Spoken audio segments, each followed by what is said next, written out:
Everyone, thank you for coming to the Calexico City Council special meeting, Redevelopment Successor Agency, Calexico Financing Authority. We are at the City of Calexico Fernando Nene Torres Council Chambers. City Clerk, please note attendance. Mayor is not here today, that's why I will be chairing today's special meeting. We wanted to make a comment real quick about public comments on these types of meetings, especially today. When we have a special meeting is usually going to allow for the public to speak on that item only. So for those of you who wanted to speak under public comments and under item number 1, it would be the same thing in this type of meeting. So you can pick, when we get to the item of public comments, you can choose to speak then, or you can go ahead and choose to speak during discussion of the item itself on item number 1, or both. Actually, today's a really important meeting, so I guess not too many out there, and hopefully we can have maybe till about midnight tonight to hear everybody. Just kidding. So then we'll be able to hear everyone, just to make sure it's clarified and that everybody understands how a special meeting and comments work. So then let's go ahead and start with our Pledge of Allegiance. Mr. Benny Horton, if you'd like to lead us, please. Position of Pledge Allegiance. Ready? Begin. I pledge allegiance to the flag of the United States of America and to the republic for which it stands, one nation, under God, indivisible, with liberty and justice for all. Thank you. I don't believe we have that on the agenda today. But we will all say a small prayer amongst ourselves that we leave today with solutions. Okay, so public comments and public appearances. Note, not to exceed 3 minutes. This is the time for the public to address the council on special agenda items only. The mayor will, or in this case, Mayor Pro Tem will recognize you, and when you come to the microphone, please state your name and place of residence for the record. While members of the public are encouraged to participate, it's unlawful to disturb or delay the council meeting with personal or slanderous remarks. The City Council is prohibited by state law from taking action or discussing items not included on the printed agenda. Please direct your questions and comments to the City Council. So, not in any special order. I'm going to call out your name, and you decide if you want to speak now or until, it's the only item. Mr. Ben Horton? Okay. Ismael Lopez? Same. Mr. Hinojosa? Just because you submitted, I'm giving you the chance to say your opinion. Mr. Kim, would you like to speak now, or do you want to speak under the item? Okay. All right, so we only have 4 requests. Any other requests out there? Okay. So since there are no other requests for public comments, we're just going to move on to what makes sense and have everyone submit for item number 1. Item number 1 is the discussion and potential action items, discussion of our proposed budget for fiscal year 2017-2018. Item A is consider adopting a resolution of the City Council of the City of Calexico approving the budget for fiscal year July 1st, 2017 to June 30th, 2018. I believe that Council has had the opportunity to review the received proposed annual budget. For the public, I believe we have a few copies out in front, and it is also possible on the website already. Yes. as an attached item to our agenda for today. And you may also follow up afterwards online. Ms. Loli Torres, same for you. Would you like to make a comment? Okay. At this point, I believe that City Manager, you may want to introduce today's meeting agenda item, and we'll go from there. Yes, Madam Mayor, Mayor Pro Tem, and members of the council. I think we have a presentation by Mrs. Susan Meyer. You want to get started on that? Thank you.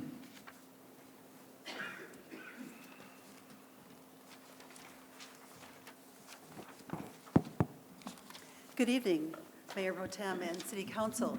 I have just a few slides tonight to frame the decision in front of you. Here we are, a few days before the beginning of the fiscal year, and we are ready to consider a resolution to adopt the budget. The budget that was published this week for this agenda is different than the budget from last week only because we have added a budget message, and each of the departments have submitted a narrative, a program description that describes the services that they provide to the city. So I think at this point, we are at a full budget. For the past few workshops, you've been looking at schedules of Excel sheets and numbers, and now we have the departments who have added the story behind those numbers. And for that reason, the budget is larger than the budget a week ago, but there have been no changes to the numbers. The numbers are all the same that have presented to you before. As we look at the budget, I think there are three main themes we want to talk about tonight. The budget is a lean general fund budget. We are working ourselves out of periods of overspending and are closing the gap, but still have a general fund gap to close. The second theme is the theme of significant and public investment in infrastructure. Although our general fund is lean, we have a number of capital project funds that have fund balances and available revenues that are ready to be put to work in the community. And your departments have submitted over $30 million of capital projects. And we look at this as a way to really lift up the economy in the coming year, to invest in the community. With $30 million of investments, you will see a lot of activity. You're going to be under construction. You're going to have the inconvenience of all the different projects that are happening. But think of the potential in terms of investing in the community and being ready for development. By cleaning up the city and making these improvements, you are setting the stage for future development opportunities. And the investment in these capital projects will only be possible through the hiring of some key staff positions. And there are two key staff positions that are new in this budget. One is a director of public works that is intended to oversee and make sure that the $30 million of projects can be implemented and completed. And the other position is the new Director of Economic Development. If you believe that the cost to perform city services will continue to grow, and if you want to sustain or even improve the services that are offered to your community, you must grow your revenues.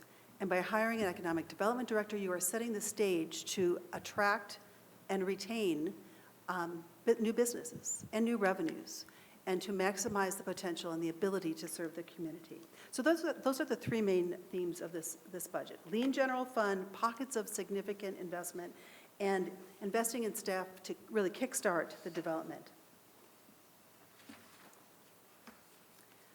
So Eduardo, we're down to slide 4 at this time. Yeah, here we go. So I want to start with just by recapping the work ahead of us for the general fund. We have a gap between revenues and expenditures of $3.2 million. And again, how did we get to this point? Because the last year's budget has been balanced based on a significant number of vacancies. If those positions are filled, and because of the increasing payment to the JPIA insurance pool, and because of the increasing payment to CalPERS, the general fund finds itself out of balance by $3.2 million. The budget includes a suggested framework for how to close this gap. And there are 4 boxes here, and I will talk about each of them individually, but I first want to address why there is not a specific recommendation in the budget to achieve these savings. And the answer is negotiation. Each of these solutions will require discussion with third parties, whether it's employee unions or your Measure H committee or a discussion of shared services with other jurisdictions. Each of these require careful negotiation, and the city must approach each of these negotiations with an open mind. To have a fair settlement, a fair negotiation of what might be possible or what cost savings might be achieved. And so although the city is confident it can move towards closing this gap, the budget includes simply this framework with the direction to the city manager to achieve these savings and to come back to the city council with specific plans to implement. But until the city has gone through the negotiation process with these third parties, including your employee association, it would be premature to list specific dollar amounts in the budget for these items. And so we have this general framework for your consideration. The first is to hold positions vacant, and this is really, it seems like the easiest to do, but if you hold position vacant, that means that a service is not being delivered. Some service, key service in the city is not being executed in the manner that you have directed. The second item here, $700,000, is a target to begin discussion with your fire association. And this was discussed at the last meeting. The other employee associations in the general fund have a contract. They negotiated last year, and most absorbed significant wage and benefit concessions, but not the fire union. And so that's why this particular association is called out, because the city has not yet reached an agreement or a contract with your fire union. The next item is to consider drawing again from the Measure H reserve, but this will require outreach out of respect for your oversight committee with the Measure H, and we hope to team with them to come up with a solution. But we believe, depending on the revenues, the sales tax revenue projection, there might be $250,000 available to contribute to this solution. The last item is the most difficult one to discuss, and this is restructuring. Restructuring through shared services to achieve economies of scale by jointly providing services with other jurisdictions. And although all general fund departments have been and should be considered for looking at means to restructure to find alternative methods of service delivery, the three that have been discussed and are considered to be closely looked at here are the ambulance transport, the law enforcement, and the dispatch services. Again, these are difficult things to discuss, but the city must find an alternative method to deliver their services. They cannot continue to provide all the services at the level in the manner they are at this time. Ms. Myers, can you please repeat those that you just said, transport? And again, I want to emphasize that all general fund services should be and will be looked at for restructure, but the three primary candidates at this time are the ambulance transport, the law enforcement, and the dispatch services. And again, this is just a suggestion that the city consider looking closely at alternative service delivery options for these areas to find ways to jointly provide these services with other jurisdictions. You mentioned three: dispatch, police, and ambulance, correct? Ambulance transport. Is there a reason why those three were chosen versus open book and look at the entire umbrella of services offered by the city? When you look at the city's budget, this is where the majority of the city's general fund expenditures are. These are the largest departments. There are other city departments, but they are much smaller. And so in terms of the effectiveness or the efficiency of potential for savings, these would be the largest three. But there could be other departments, correct? Absolutely. Okay, thank you. And moving on to the next slide. And this is the good news slide. This is the economic stimulus. This is the $30 million that you have to lift up your economy, to set the stage, to prepare for new development. By investing in your infrastructure and making an attractive community, you will be best positioned to seek new development and to generate the new revenues to sustain or improve your services. And so here, the first three are very large street projects, right? The Chavez, the New River Parkway, the street overlay project. These are all very large projects, and you will see immediate benefits in your community from these projects. In addition to this list, which is $30 million in the next year, $83 million over 5 years, I want to be sure and emphasize this does not yet include the state and the federal money. The state and the feds together are planning $250 million of improvements, primarily at the new port of entry. And think about the potential of the new port of entry, which I understand is still some months or a year away, but it is, when you think about the resources and the potential of your community, certainly one of your biggest assets is your sister city to the south. And by that port of entry can really expand your customer base and bring people to your town along with revenue. And so I think once that federal investment of the port of entry comes through, you will be creating new opportunities here as well. The last slide, I have one last slide, and then we'd be welcome to take your questions. The last slide looks ahead. After we consider a resolution to adopt the budget, what comes next? In the next 6 months, the budget resolution identifies a 6-month window to solve the $3 million gap in the general fund. And so we need to not only identify and actually put in place those solutions, we also need to monitor what we're doing on closing the books for the last fiscal year and start the first quarterly reports for the coming year. And so we have laid out today, we went through a calendar just this afternoon to look at what the calendar looks like in terms of coming back with quarterly reports to you to monitor progress, and specifically revenues and specifically sales tax revenue, which is the most highly volatile one that you have. And so here you have a calendar that sets quarterly report dates for you for the upcoming fiscal year. On October 4th, we hope, and again, this is just preliminary, but at least we have a plan, a target. On October 4th, we hope to be back with preliminary unaudited general fund results. By October, we should be done paying the bills from the past fiscal year, and we should have, we'll get the last of the sales tax number in September as well. So by October 4th, we're going to have a good shot at what the beginning fund balance is for the year. On October 4th, we will also we're planning to present the first quarterly budget report. How are we doing in tracking with the first quarter of expenditures? The same is true for the January 18th report. We would be back with the 6-month report. We have an audit scheduled currently. We have a schedule that allows the city staff to get the books closed, we hope by Thanksgiving, maybe even by Christmas, but the auditors are not available to come until the first week of January. And so the current schedule is to have a published audit report for your consideration on March 7th. This is a 2-month improvement from last year. And again, the idea is to accelerate that plan every year. And then finally, on April 18th, again, this is a long way ahead, but again, this is a preliminary plan. We would be back with the third quarter report and also the first look at 18-19 for the general fund. So that's what the next year looks like. So with that, I'm happy to take any questions you have on the budget. Thank you, Mrs. Myers. I believe that at this point, then, the council can ask you questions. You want to start with Jesus, Mr. Escobar? Are you going to do comments from the public Would you first? like, no, Will you? maybe that'd be okay. Hear from them first. We have Ben Horton. Can you come to the podium, first speaker? Is that one working over there on that side? Mr. Villa? Is that one working on that side? That one works, yes. Okay. That way Ms. Myers can stay on that side.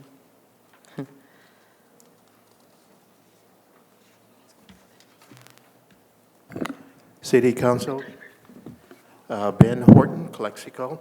In reference to this budget and being part of the economic finance, we are against the wall, that we have to do certain things in order to bring this city somewhat in a means that we can control it. They have given you the solutions that we can work with. The city manager has worked very closely. I'm sure we can modify it and may do a little amendment here and there, but yet see what you have. And I'll just say one thing. I sat on the Finance Commission a couple of years ago with Yolanda. She got up here and she was the chairperson for and said that the city within about 5 or 6 years will have major problems. Nobody listened to her, and she was talking about financially. We'd sit down and nothing was done. You can refer to the videos and see it. She did get up and talk about the very same thing. This body has a chance to bring it forward, to make things a little bit more palatable. And it's up to you. And I hope that you will see that June 30th doesn't pass without not doing anything. Do something. Thank you. Thank you, Mr. Horton. Next speaker is Mayor Lopez.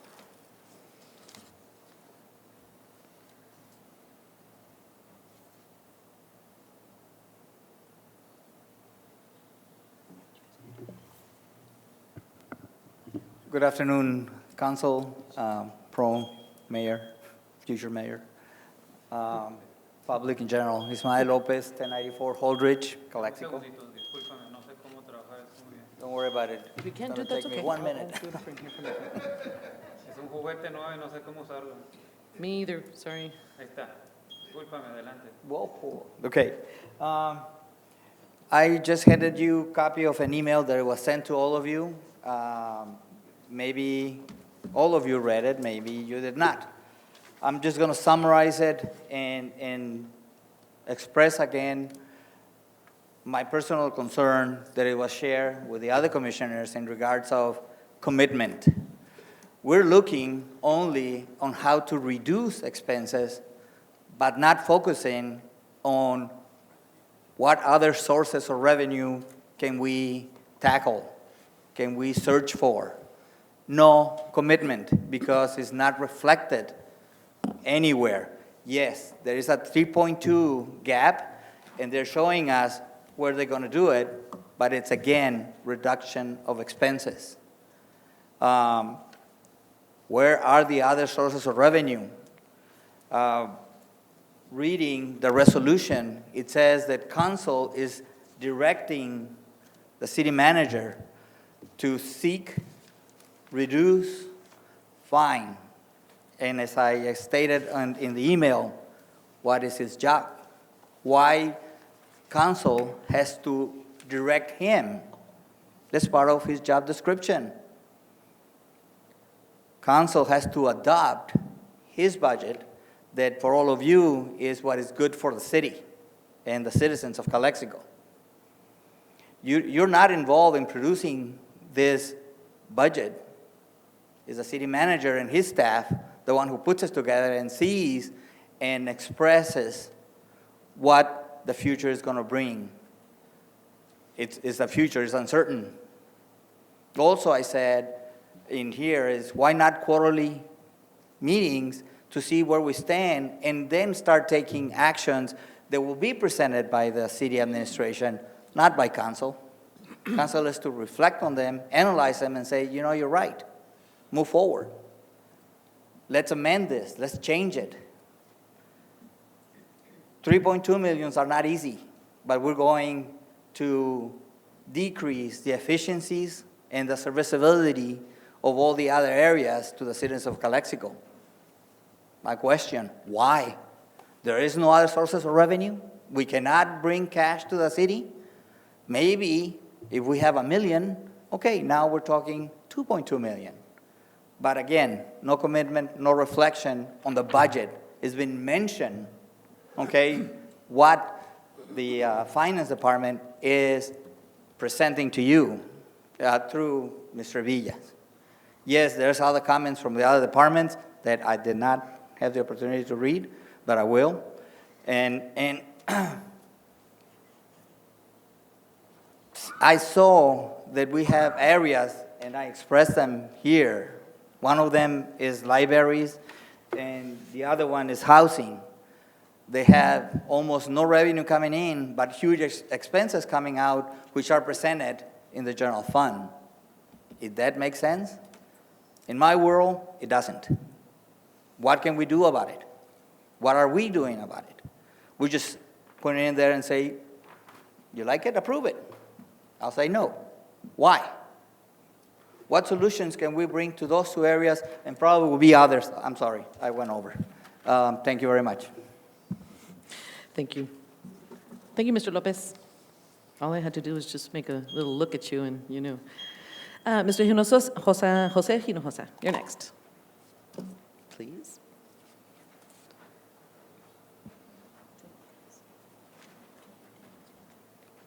Good afternoon, Mayor Pro Tem, Councilman, appointed City Manager.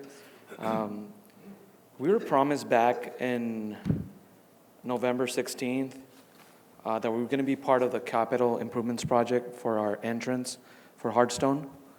And there's actually a vote on that date. It says here, November 16, 2016. A motion was made by Mayor Pro Tem Real to start with the infrastructure improvements on site, which I thank you for doing that. It's coming out great. Utilize leftover towards the road and Measure D money to complete the road, which is La Jolla Palms Boulevard. Motion was seconded by Councilmember Moreno and passed by the following vote. A yes, Castro Real Moreno. No's, Kim. Absent, Hurtado. So our ad hoc committee meetings, it's good that we have both our members, Mr. Hodge and Mr. Escobar, have been canceled for the past 3 months. April 25th canceled, May 23rd canceled, June no meeting was scheduled. So I would like to have, if Pro Tem and the councilman here can give direction to what's going on, because we were supposed to be part of this budget. We were supposed to be We were promised that fiscal year 17-18, we're going to be part of that budget for that street. We have met with IID, Water Engineering Department, and they're just waiting for us, waiting for our administration, waiting for our city manager, our mayors, pro tem mayor, our council men and women to start meeting and start working with abandoning the beach canal, which is one of the major barriers for that development. We're talking about development. There's commercial development, there's residential development that could be tapped in there. I mean, we're talking about thousands of homes. At least El Portal is probably starting, Oasis. We have the other two phases of La Jolla Palms Boulevard. We're talking about at least 1,000 homes there. So, City Manager, what's going on with ad hoc? I don't know if you can answer or if you guys can discuss. We don't want to cancel. We still want to be part of it, and we were supposed to be part of it. To be part of the capital improvements project. Can we have an answer? I know you can answer if you wish. Well, it makes a lot of sense. May I interrupt you real quick? What you're asking right now, because it is semi-related to our budget, but as you can see, there will be adjustments in the future, but this is probably not the moment to be able to answer those kinds of things, and I would suggest that you do meet with Mr. Villa, and that you go over the fact that you haven't met for a little bit, and that what their concerns are. They are noted at this point, but we can't really have that discussion right now. Is there a way we can get a meeting with Mr. Villa and both our ad hoc? Can we Sure. commit to a meeting? Definitely keep in touch with us tomorrow if you like, or after the meeting, and let's get that settled. Okay, thank you. Thank you. Thank you for bringing that concern. Okay, next, Mr. Kim.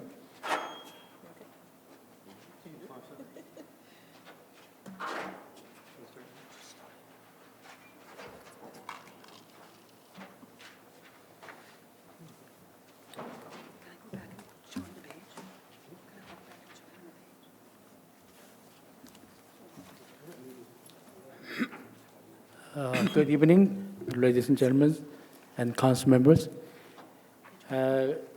This one is, I believe, second year we are in time to having a budget approving in time.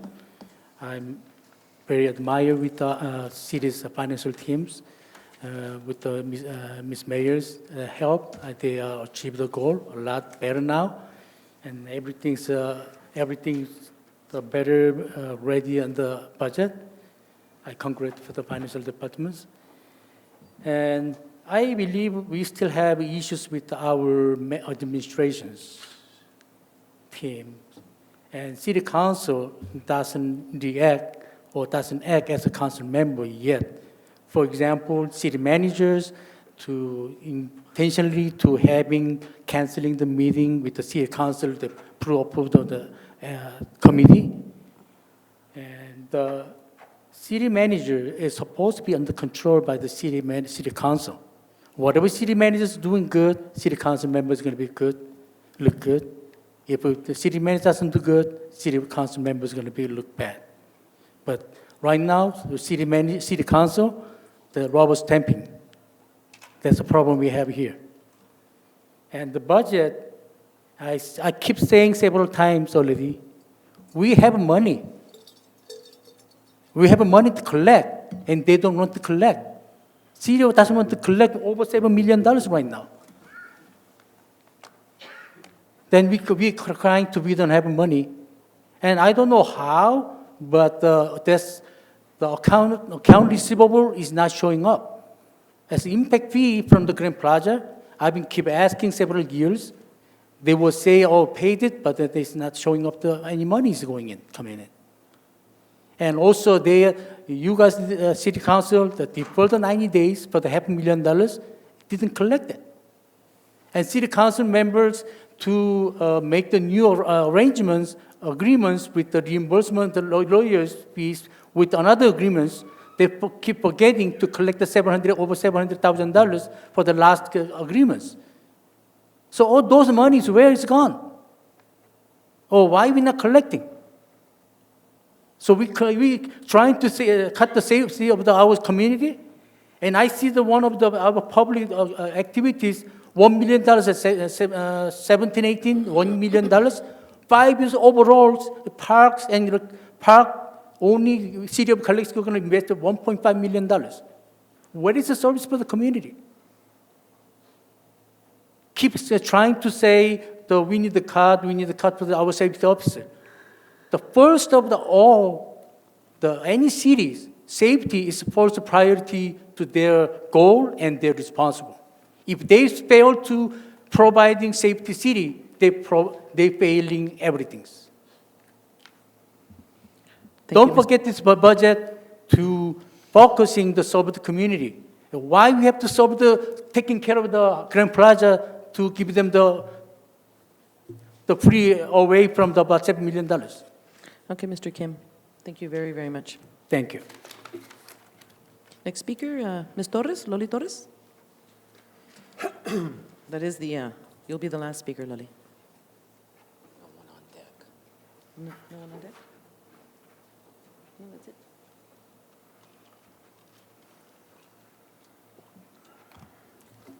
Good afternoon. Loli Torres, 46 Las Flores Drive, Calexico. And I'm not going to go into the figure things because supposedly you guys know what you're doing with your money. But I am concerned, as always, about the fire department and police department. The senior citizens need them, especially the fire department, as our hospital, because that's what it is. These poor firemen know every part of my body. And going to Gold Cross or whatever, they do not give the same service as your local fire department. Same goes for your police department.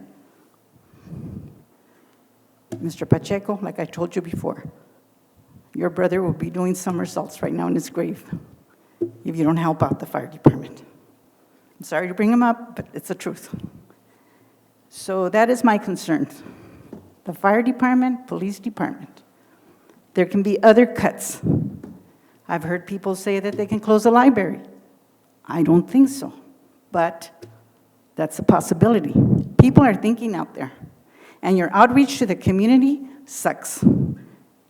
I was going to go to the Heffernan Memorial meeting, then I find out about the city budget thing. So also, the Heffernan Memorial is not going to help out the fire department this time around. So I know that they gave the recreation department from $30,000, they increased it to $50,000. So they're still helping out the city some way. But like I said, I'm going to let you guys figure out that we have the money or we don't have the money.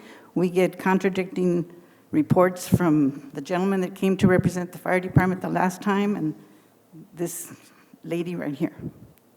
So, like I said, really think about your senior citizens. Because Mr. Hodge, you're a senior citizen. Mr. Pacheco, not there. Mr. Escobar, you've got your mom that's a senior citizen. And the fire department is our hospital. That's all I have to say. Thank you. Thank you, Ms. Torres. Okay, coming back then to the council, we're going to then ask the council to provide any input. Mr. Escobar, let's start with you.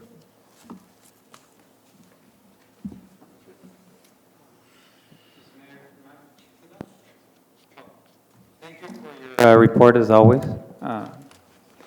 Doom and gloom, but the truth is better than sugarcoating anything, so thank you. I did some notes on this fellow council members and city manager, and I'll be making some comments related to this, which is the proposed annual budget, just FYI.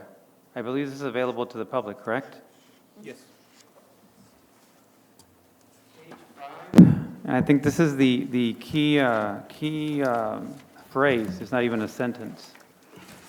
And it kind of speaks highly of where, as a city council, I believe we should be, given all the comments that were made a few seconds ago. And it states, it's the last phrase of the first paragraph on page 5 of the document. And it says, but in these difficult times, the city's financial solvency is our #1 priority.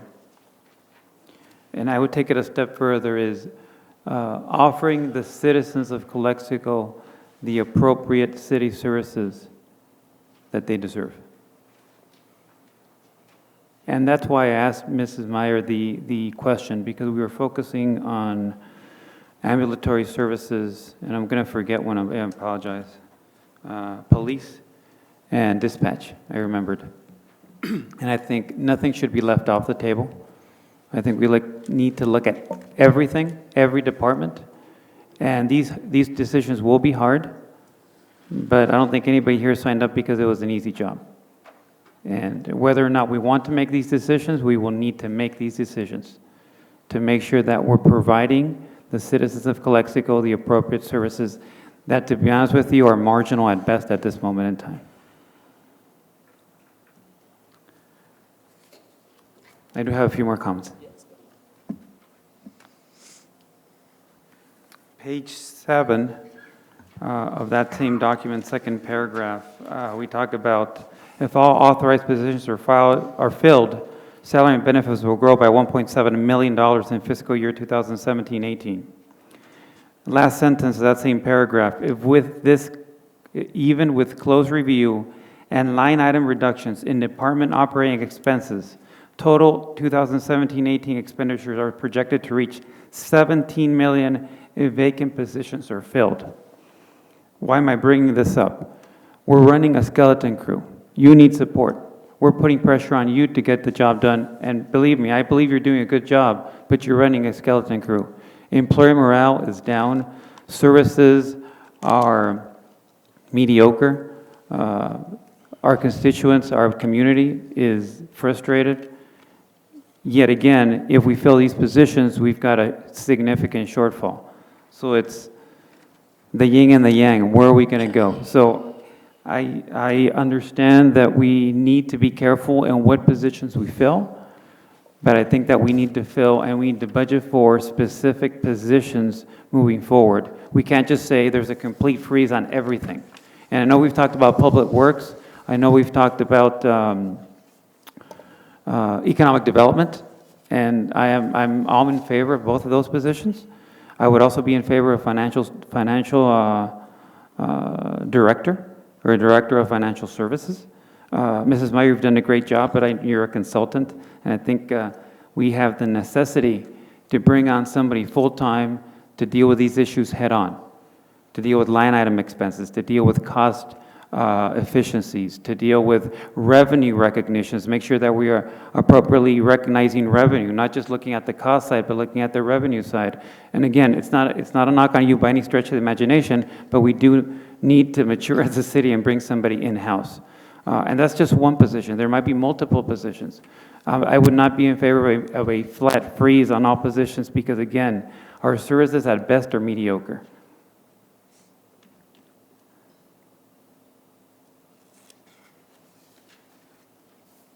This question it's more of a question, Mr. Villa, and I'd like for you to, in a few phrases, be able to answer.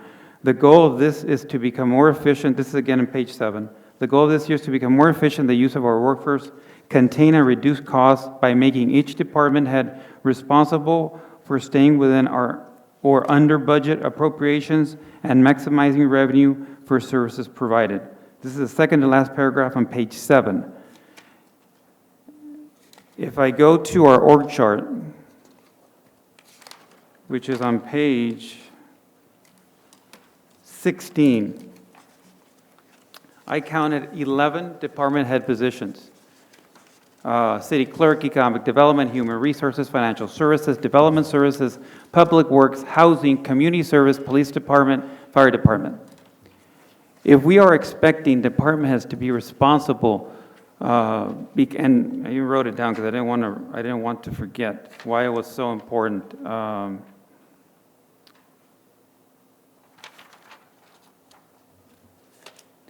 mean, department heads drive efficiency. They provide cost controls. They obviously supervise personnel more directly.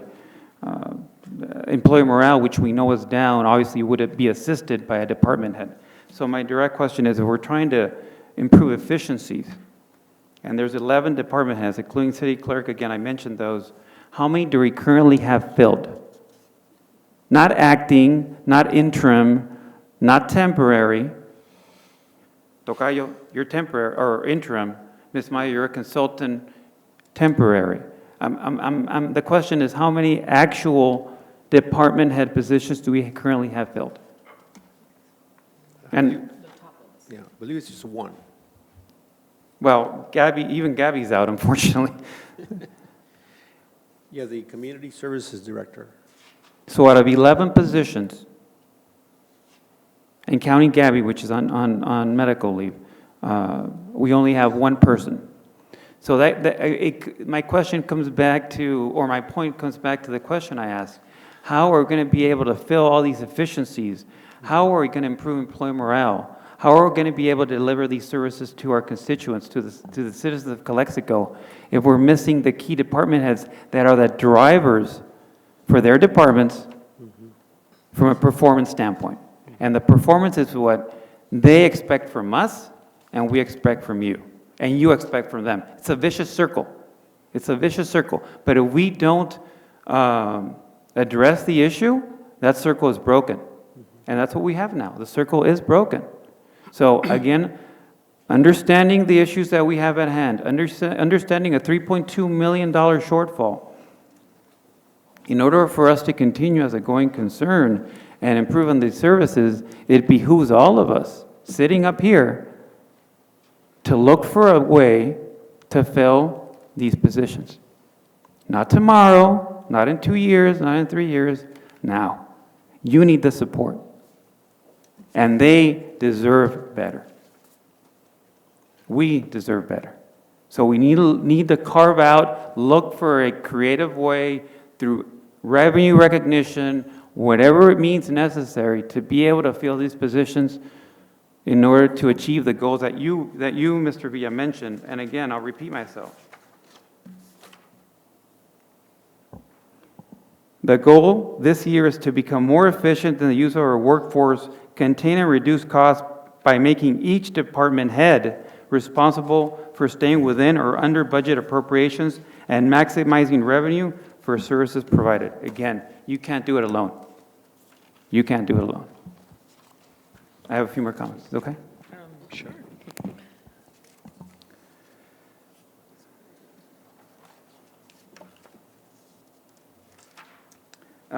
Part of the strategy, and I would love to agree with this part, unfortunately, it's a little dubious. I'm on page 8. This will undoubtedly entice travelers and shoppers from Mexico and California to visit Calexico, thus improving our commerce position in the region. We can make all the infrastructure improvements we want, and it will make the city look better. We're going to look better. But the bottom line is Calexico, unfortunately, is sustained in large part by our border. And until that border finishes, we will not see economic improvements. That's the bottom line. I hate to say it. I hate to say that we're so dependent on a foreign country and a foreign city and a foreign currency for that matter, but that's the truth. A lot of our retail sales, which in this case is sales revenue for us, which in this report states it's property revenue and it's sales revenue. That's our key drivers. Unfortunately, it's driven by foreign currency. There's a hiccup. If they get it's almost like Washington and Mexico. If Washington gets a cold, Mexico gets a flu. In this case, it's backwards. If Mexicali gets a cold, we get a second stage influenza. If they get influenza, we're in freaking ICU. So the bottom line is our key ingredient to improving the economy is, God willing, that port of entry finishes ASAP. All the improvements we're doing are going to make us look better, more attractive, and going to be able to bring in some business, and I agree with you completely, and we're already seeing it. We've got Cardenas, we've got Plaza outlets, we've got the cannabis. We've got a lot of things going our way that will increase revenues, but at the end of the day, those are minor compared to the revenue stream coming in from Mexicali. So I think we should all be made aware and all be clear that our sales tax revenue driver, our number one revenue driver for our city, is Mexicali. Thank you, Ms. Escobar. I got a few more. I promise I'll be as short as possible. And I have a few more, but again, I know I'm not the only one that's going to talk. The resolution, and again, I already mentioned this to Mrs. Meyer and Mr. Villa. Section number 3 states, local agencies including ambulance, transport, law enforcement, and dispatch services. This should be completely open-ended to each and every department here. Whether it's a cost savings of $5,000, $50,000, $500,000, or $5 million, everything should be on the table. We cannot afford to let go of an opportunity because it's not one of the 3 mentioned here. Everything should be on the table for benefit of the city of Calexico. Bottom line, I can't stress that enough. We can't just focus on 3 areas. I respect the fact that these are 3 areas that drive the general fund, but having said that, all areas affect the general fund, and that's what we should be taking care of. And lastly, again, I encourage you to look at ways to fill department head positions, as these will be the drivers for revenue recognition and appropriate cost allocations and expense reporting. And having said that, we need a director of financial services in the city. It cannot be overlooked, and I cannot overstate this enough. Thank you. To your point, Mr. Escobar, with regard to the pointing out of ambulance, transport, law enforcement, and dispatch services, I believe that the resolution is written in a way where it is taking into consideration other, and it's just moving on to say including, and then it specifically states, but I believe that the way this is written is to be all-inclusive, I believe. Then it should be included but not limited to. If we want to be all-inclusive, included but not limited to, if you want to be absolutely clear. What do you think, legal? I believe that Councilman is trying to ask if this manner in which it's being expressed here is interpreting one thought, or would you like for that to be changed to interpret You think it? it's limiting, only addressing those 3? You want to encompass? I want to make sure that it's all the others. if you're in agreement, I would entertain that it's all help me out here? Encompassing. But if you think it's already in there, then it's okay. What are your thoughts? Specifically, the city manager is directed to seek cost savings opportunities for shared service delivery with other local agencies, including ambulance transport, law enforcement, and or dispatch services. That kind of sounds all inclusive. City Attorney, what do you think? That implies that there are others. I think that it's fine. I think that it implies that there are others, but I mean, of course, you can always revise to include that language, but not limited to, if It's what usually the best council that agrees when we on. do these, that it is very clear. We are having the conversation, it's on record, but sometimes things could be lost if it's not. All-inclusive. it seems inclusive to me. Okay, thank you. Okay. Great comments, Mr. Escobar. Thank you so much. Mr. Hodge, are you ready? I have to follow him. Okay. No. Hard act to follow. I am ready. Okay. Mine's a little different. Let me see. As I was going through this,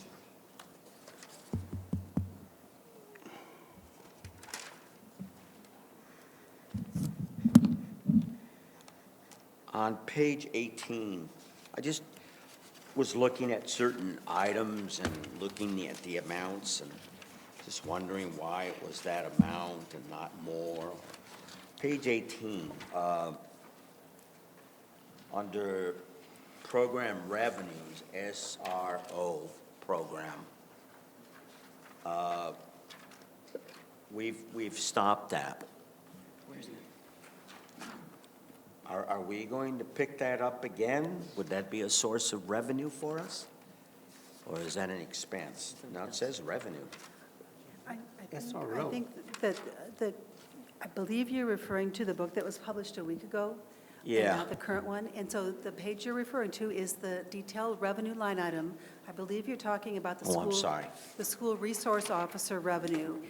A few years ago, the city was reimbursed for the cost of an officer or some portion of an officer, but they have not had the staff to provide that service. The service has not, as I understand it, has not been provided. I don't see someone here from the police department to confirm that, but this is not a revenue that we have realized. It's not a revenue. The school no. resource officer is not a current revenue. Okay, it did say that, and I'm sorry, I was on the old. If anybody pays, it would be the school district. Mr. They would Hodge. fund those positions. Mr. Hodge, I think Mr. Villa would like to clarify a little on that. Go ahead, Mr. B. Yes, Mr. Hodge and members of the council.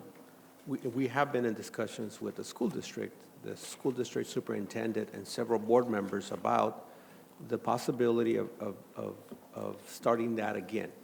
And they've asked for a draft MOU, and also they've asked for a draft budget, how much it would, cost to fund 2 officers. We have given that to them. And I think the last conversation or piece of communication that I got from them is that the school district superintendent was going to take that before her board shortly. Okay. And if they do decide that it's feasible for them, then we would have to actually meet with our police chief and see if we could actually provide that service. It's not needed now. It's probably needed by the time the school starts in September. But it would be another source of revenue. Well, technically, isn't partially, it's like a wash, isn't it, technically? Is it a They're- wash then? It's usually kind of working out like that. as a Well, wash. they would, what they're requesting to do is a Reimbursement? dedicated service from 7 to 3, and for 2 officers. And we would have to see if we have the workforce to be able to dedicate that to them. And then they reimburse us. They reimburse us the for that, Billed yeah. hours. But if I understand, Councilwoman Hurtado, you said it's a wash, meaning. Because we're getting reimbursed. When you look at it, it's not necessarily a revenue, it's a reimbursement in a way, because we're providing the service to the district. Are we making any extra money on it? Then we bill to be able to receive the monies for that service. The agreement is not necessarily It's not a freebie. framed to make money. It's to provide a service and to get paid for that service. Reimbursed. Another area, I probably know what the answer is going to be, but in the older book, I think it was like a revenue of $10,000 for code enforcement. How can we increase the revenue for code enforcement?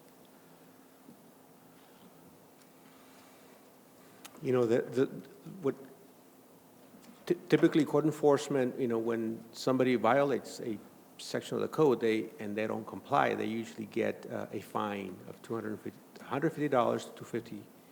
It's very difficult to say we're gonna go and fine more people, because it's based on actual violations. So, we can't really, we base that number on actual past history, and so we don't, aggressively go and get more tickets just for the sake of. Well, not that we want to aggressively do that, but I mean, 10,000 is usually the amount that we receive annually? Approximately, yeah. Okay. Yeah, our fines are not very, $150 fines. It just came to me, can we use the state highway user tax? How do you pronounce it? Huta? Huda. Can we use any of that money towards the 3.2 deficit? No, I believe those funds are set aside for highway and street repairs, anything that deals with street right-of-way improvements So they're and restricted that repairs. way. Yeah. It's restricted to construction. Okay. The last concern I have is, in the slide, there were the 4 areas that we should really work on and focus to rectify that deficit. But I get a little frustrated, and I think Mr. Kim alludes to it, that aren't there some other ways? Maybe it takes a little longer, but we don't seem to bring up of generating revenue, like being very aggressive on grants, collecting monies that are owed to us, business licenses that haven't been paid. If we systematically listed those areas, probably be a few and we were aggressive on that might be a good source of bringing in revenue? I mean, they don't seem to be brought up. I'm big on grants. I hear other cities are. They do really well with grants. I mean, aren't these viable options to bring in revenues? Well, Mr. Raj, usually grants are one-time monies that are usually granted for construction of something, right? It's very rare that you see a grant that goes directly to the general fund to fund, operations. So we are actually actively pursuing various grants for different purposes, parks, limited staffing levels and stuff like that. But, we shouldn't make long-term decisions based on the fact that we're going to get this grant. Those come and go, and they're usually subject to, budget cycles also at the state level and the federal level. But we are pursuing right now a large chunk of available grants to be able to help us build things, subsidize, the construction of parks, for example. We're looking at a grant that would help us offset the cost of public safety personnel, for example, but that's limited to 1 year, 2 years. Again, grants are usually, very limited in one-time monies we shouldn't be making long-term plans for. Well, are there entities or other areas in the city that owe us a lot of money and we just don't get out there and collect? Yes or no? Or... We do have water accounts, we do have business license accounts, and we do have some developers that have residue bills to pay, but they're not really substantial. They're not substantial, in your opinion, to embark upon? I don't think so. Okay, But we do pursue, though, the collection of those. Excuse me? We are pursuing collection of those monies that are owed to the city. For example, water bills, late water bills, late business license I think anything fees. would help, Just like Councilman Escobar mentioned, that we should have more options on the table, not be so exclusive. I think the same way about revenues. I mean, we've got to think out of the box and put our heads together and think of and strategize. That's a key word, strategize, and have something tangible on paper of areas that we can creatively, tangibly come up with definite ways of revenue. Because we've said it, if we all just slash and burn and rely on cuts, in the long run, that's not going to help our city grow or even break even.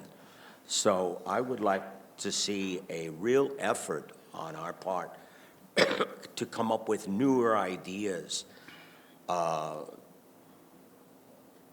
revenue generating. Okay? Thank you. Thank you, Mr. Hodge. Mr. Pacheco, your turn. It's what it is. We met in mid-May. We gave direction to the city manager at our workshop. We gave him our goals. We were told to let's stick to the plan to generate revenues, to see what we could do. We were there for 5 hours. We need to stick to the plan. There's no room for anything else but what we have, and it's at a bare minimum. Everything is in. CAFR is in. We're closing the year in 3 days. Everything is in. We've had quarterly. We've had budget review. You've done an excellent job in telling us where we're at, and we know where we're at. 3.2. We're in the hole. And these areas of concern for fixing is just a stop. It's just what is available now for us to do to generate the money. If contractors come in, we cannot give away the farm. Anybody comes in, developer, we cannot give you anything. You come in with your money, you pay your fees, you do your work, you open your business, you open up your homes. We don't have anything to give you. You come in ready to work, and that 3 letters is not going to be in this vocabulary, CFD. We just don't want that type of growth right now. As a developer, you come in, you pay your fees, you do your work, and you open up your business and pay your fees, and we're done. But it is what it is. We're 3.2 in the hole. My brother was a fireman. He would understand that I would never leave this city unprotected with either fire or police.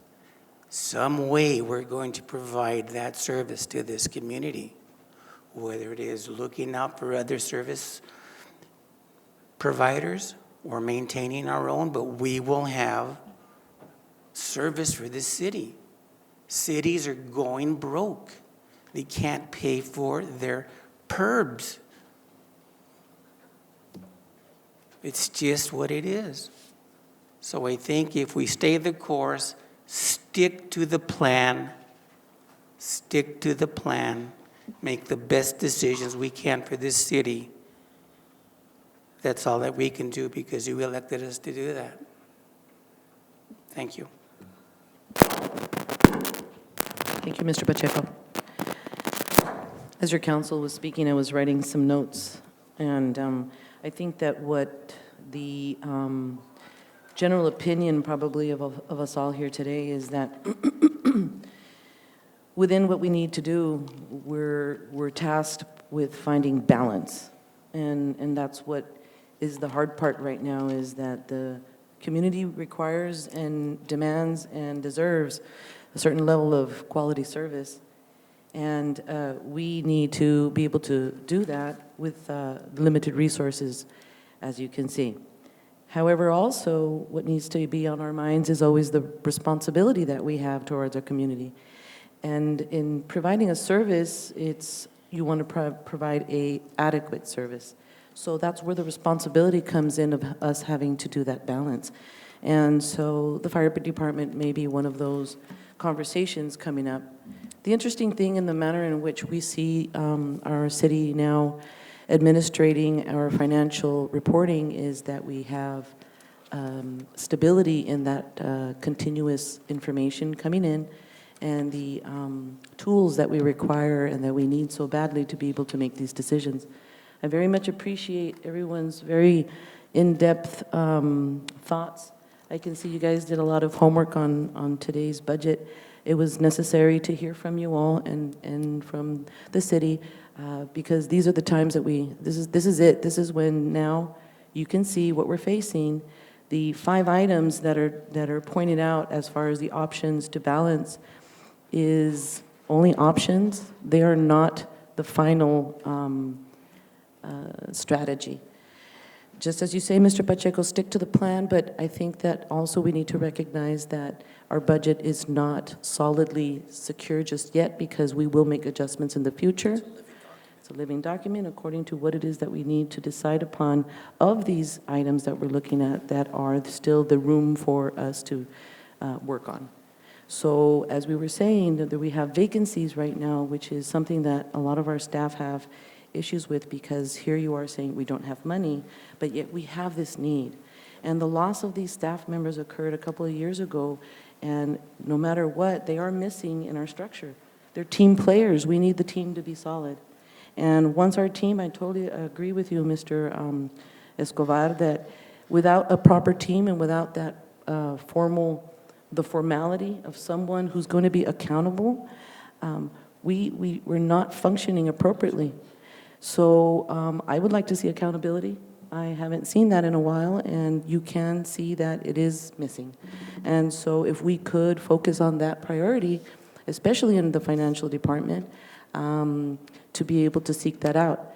But then at the same time, we are all here in the same conversation where we're looking at the possibility of maybe making some adjustments again to our police and fire services.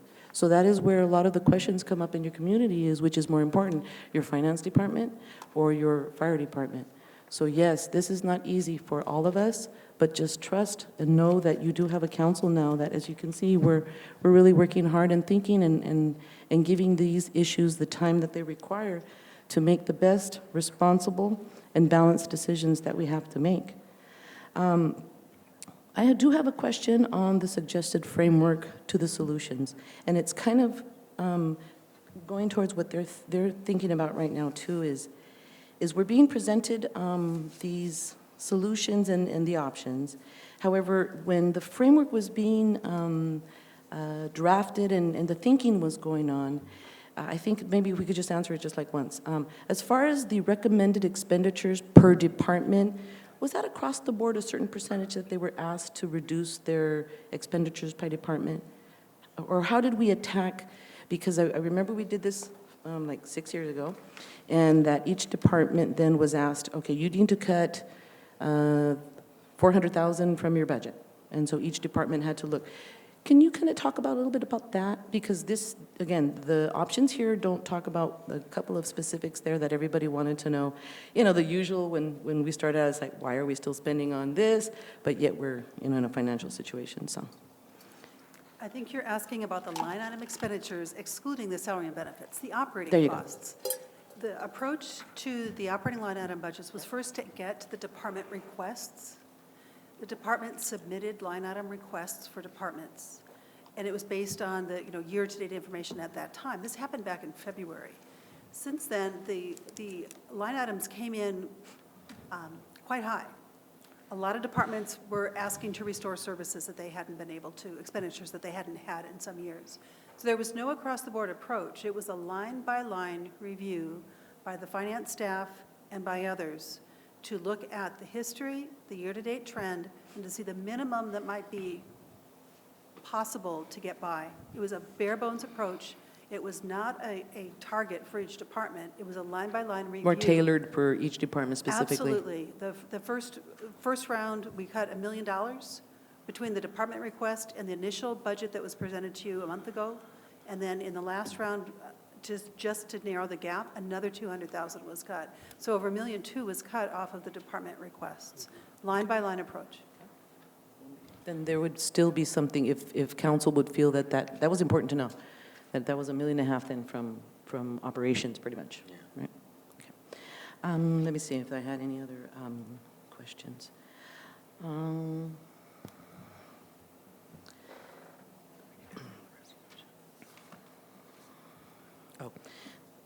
In talking to Mr. Villa, one thing that, gentlemen, that we do have is an airport. And that airport, one idea, I don't know if you ever would want to discuss that, would be what would we do with our airport? Maybe lease it out? That would possibly be some type of an additional revenue. Talk about that a little bit. I took a little drive out there, and it's completely abandoned. There was a real popular, or still is, Rosa's Plain Food, but as far as I understand, she sold the business or something, and it's still there, but she sold it to another management. Okay, yeah. So it was real. No patrons at all. It was, I don't know, maybe it's 118 degrees outside, but that made the difference. But that was really interesting to think about. Was our airport, so that might be something to think about. And then the other thing also was, for example, when we experienced the school district's very difficult financial times about 3 years ago. There was the conversation of what is essential. What is essential for the community, and so there was after-school programs that were cut out, and they just basically focus on core services. So we have probably, amongst ourselves, not necessarily, or do we want to have that conversation of what we feel is core? For example, are our library services core? Do we need to always ensure that that's there? Parks, do we want to close down parks? I mean, what is it really that when we do get to the point of having to make that balance and make that decision, I think we need to start thinking about that too. What is core? What is essential? If that is going to be asked of us later on. And the conversation that you had, Mr. Hodge, I think it was you, was about allocations, and I think that's probably the most interesting part of our conversation today, Mr. Villa, was because in a municipality, you do have a lot of availability of granting opportunities and other funding availabilities, which is something that we're discovering right now that the city has not used those opportunities to their best benefit. And so I think that when our departments are spending or deciding to spend, we need to learn to stay away from general fund first and seek, retrain the brain and have our department heads learn, and all staff really, that that's possibly where we should have been a long time ago, was seeking out those different allocations that do help out at the end, and that we have a lot of money there. And so that's good to know that we have that allocation opportunity as an option. So I think that's all the notes that I had written. Besides that, I think that even though it is a very difficult time, Ms. Myers, you keep saying it's opportunities. And so if we keep looking at it that way, as opportunities to rebuild, but rebuild stronger and smarter and more responsible, I think we're all ready for that. So thank you. Thank you, gentlemen. Ms. Myers, would you like to continue? Or anybody else, any questions anymore for Ms. Myers? Okay. We're going to call for the question to pass the resolution. Yeah. Okay. Because we are all in agreement, I guess the call for the question just means Maritza has to ask for a vote. Gentlemen, then we were now fully, Mr. Villa, would you like to add anything else or legal anything else to what we got to do today? One more time, we'll be definitely meeting again to make adjustments as soon as 3 months, 2 months, 1 more month? I wouldn't mind coming every 30 days if you all like to do that. Yeah, we will provide quarterly reports next year, Okay. and we are coming back to you October 4th to present the results of the previous year, and at the same time, give you a report on the 17-18 first quarter. So You we guys okay, will do satisfied? what we did last time, is every quarter we will meet, and we'll keep a hand on the valve, on the spending valve, to make sure that the revenues are coming in at the same time as expenditures, so that we don't overspend. And we'll report to you on the progress that we've made on the measures, on the menu of options that we recommended for reductions. Okay. Okay, gentlemen, the resolution then does include in Section 3, a discussion on a $3,200,000 placeholder expenditure reductions, which is, I believe, the core of this resolution. We have been given the options then to balance. They're very wide variety. However, we have been committing to work very hard on them and bring them closer to a solution for responsible balance. So without anything else further to say, may I please have your vote? I make a motion that we vote on the Sorry, resolution. motion? A second. Okay. First by Mr. Pacheco, second by Mr. Hodge. All in favor, say aye. Aye. Motion passes. So I believe then that the resolution is approved. You may want to change that, City Clerk, so that the resolution does reflect my name, since I would be signing it for you today. And without anything further, this meeting then is adjourned. Thank you. Yes, of course. About Friday, we're going to have the grand opening for the Wellness Park at Kennedy Gardens at 10 o'clock. Oh, yeah. Sylvia is here to say that there's going to be a grand opening on Friday for the Wellness Park. Where? Kennedy Gardens. Senator Wessel will be there in the reception. What time? 10 o'clock in the morning. Awesome. Thank you, Sylvia. Thank you very much, everybody.